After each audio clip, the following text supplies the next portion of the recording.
السلام عليكم ورحمة الله وبركاته. مرحبا بكم في فيديو جديد ووصفة جديدة.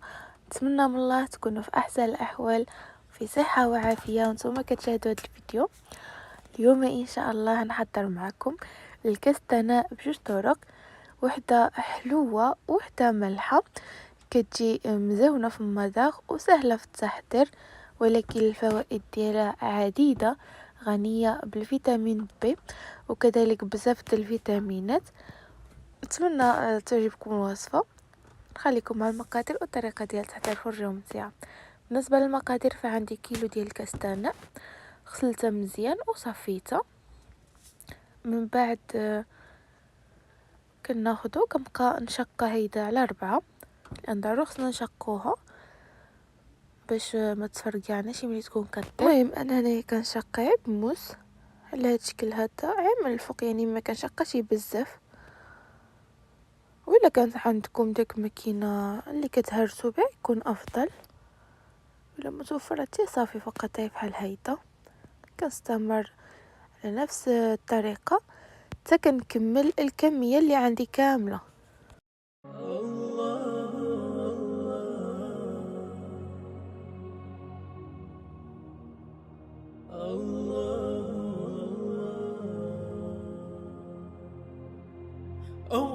صافي هادي اخر وحده. انا كنكون كملت.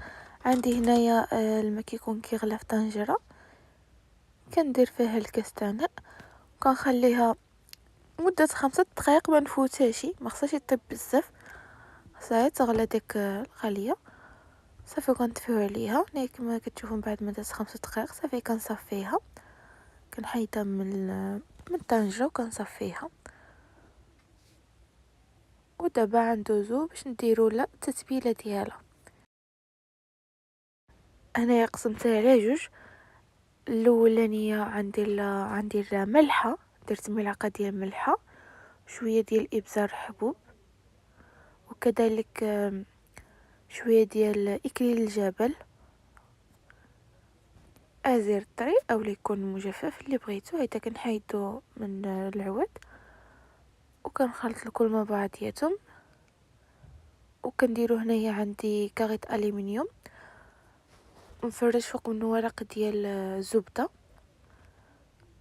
صافي كنديرو لهذا الشكل وكنلويهم مزيان مزيان.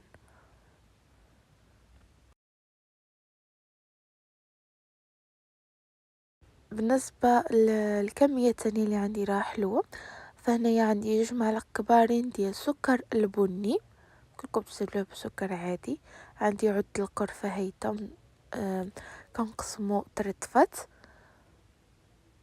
وعود ديال القرنفل، خلط الكل مع بعضياتهم. هنايا عندي نفس الشيء اللي درت من قبل، ورق زبده فوق ورق الالومنيوم، كنحط الكل مع بعضياتهم وكنشدهم مزيان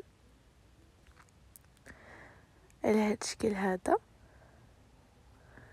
كنشدهم مزيان وكنديروهم في صينيه وكندخلوهم الفرن يكون مشعل من الفوق ومن التحت لمده 20 دقيقه.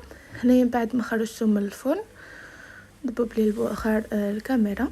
هذا هو الشكل ديالهم. صافي هنايا ها هما كيكونوا جاهزين للتقديم كما كتشوفوا. هذا اللي بسكر والاخر اللي بملحه، كما كتشوفوا الشكل ديالهم كيجي رائع وتا المذاق. ان شاء الله جربوهم ويعجبوكم. هيدا كنكونوا سالينا الفيديو اليوم. نتمنى الى الاستحسان ديالكم كما العاده اللي عجبكم. ما تبخلوش عليا بارائكم في التعليقات، اشتركوا في القناه فضلا منكم، وتفعلوا زر الجرس باش دائما يوصلكم الجديد. مشكورين على المتابعه. دمتم في امان الله والسلام عليكم.